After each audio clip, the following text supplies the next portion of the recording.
नमस्कार मित्रांनो, माझ्या शैक्य वकील चॅनलमध्ये तुमचं सहर्ष स्वागत आहे. मित्रांनो, आजच्या व्हिडिओमध्ये आपण फार महत्त्वाची गोष्ट पाहतोय. सासरच्या प्रॉपर्टीमध्ये जावयाना कितपत अधिकार असतो किंवा किती अधिकार असतो.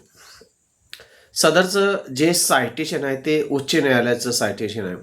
ह्यामध्ये डेव्हिस राफेल नावाची जी व्यक्ती आहे त्यानं एका मुलीचं लग्न केलं आणि ती मुलगी ते म्हणजे त्याचे जे सासरे होते त्यांच्या प्रॉपर्टीवर हक्क आणि अधिकार गाजवण्याचा प्रयत्न केला होता आणि त्यामध्ये हिस्सा मागण्याचा प्रयत्न केला होता.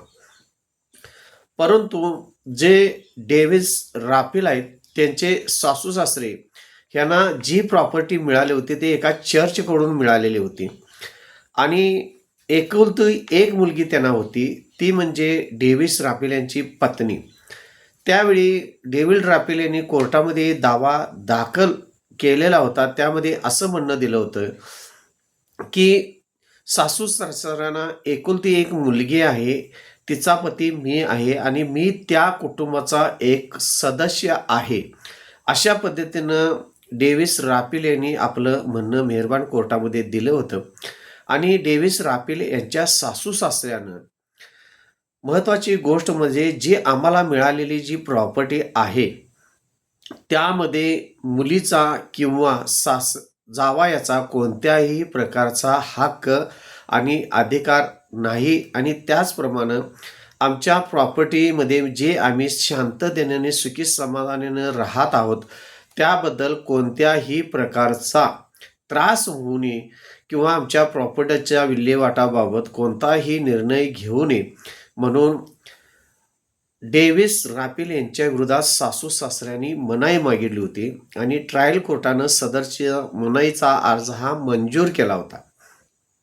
महत्त्वाची गोष्ट इथं मित्रांनो अशी येते की सदरची जी सासऱ्याची प्रॉपर्टी होती ती त्यांना दान म्हणून मिळालेली होती आणि त्यामध्ये डेव्हिस राफेल यांचं मत होतं की सदरची या प्रॉपर्टी त्यांना कोणताही दुसरा वारस नाही, त्यांना एकच मुलगी वारस आहे आणि त्यामध्ये माझा हक्क आणि अधिकार येतो असं डेव्हिस राफेल यांचं मत होतं. पण ते मेहरबान कोर्टानं मनाई देऊन मोडून काढलेलं आहे. त्यानंतर डेव्हिस राफेल हे उच्च न्यायालयात गेले आणि उच्च न्यायालयात असं सांगण्यात आलं ज्यावेळी एखादी प्रॉपर्टी एखाद्या व्यक्तीला मिळते त्यावेळी ती प्रॉपर्टी त्यांच्या मालकीची होते, त्यांना जावयाना त्यामध्ये कोणत्याही प्रकारचा हक्क आणि अधिकार देता येत नाही आणि जावाई हा त्या कुटुंबाचा सासू सासऱ्याच्या कुटुंबाचा सदस्य होऊ शकत नाही.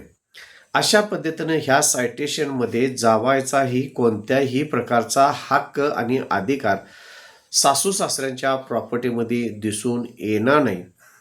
ज्याप्रमाणे एखादी सून असते त्या सुनेचा पतीच म्हणजे सासू सासऱ्याचा मुलगा हा जोपर्यंत सासू सासरे त्यांच्याकडे दोन प्रकारची प्रॉपर्टी असते. एक प्रकारची प्रॉपर्टी म्हणजे स्वमिळकत प्रॉपर्टी आणि दुसरी प्रॉपर्टी म्हणजे वाडवडिलार्जित प्रॉपर्टी.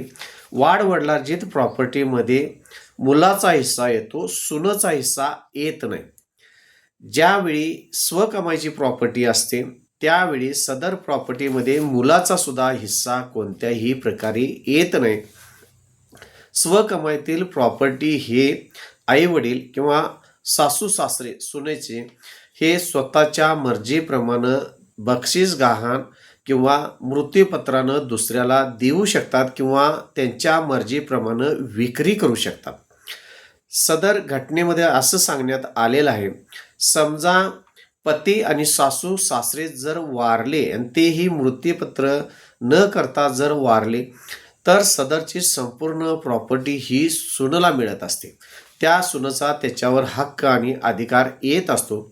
परंतु ज्यावेळी सासू सासरे वारतात त्यावेळी मुलगी हयात असताना जावयाचा कोणताही हक्क आणि अधिकार त्या प्रॉपर्टीवर येत नाही असं ह्या सायटेशननुसार सांगण्यात आलेलं आहे. त्यामुळं मित्रांनो ह्या व्हिडिओमध्ये उच्च न्यायालयाचा असा निर्णय झालेला आहे, सासरच्या प्रॉपर्टीमध्ये जावयाचा कोणताही अधिकार येत नाही. माझ्या चॅनलला सबस्क्राईब करा, लाईक करा, शेअर करा. धन्यवाद.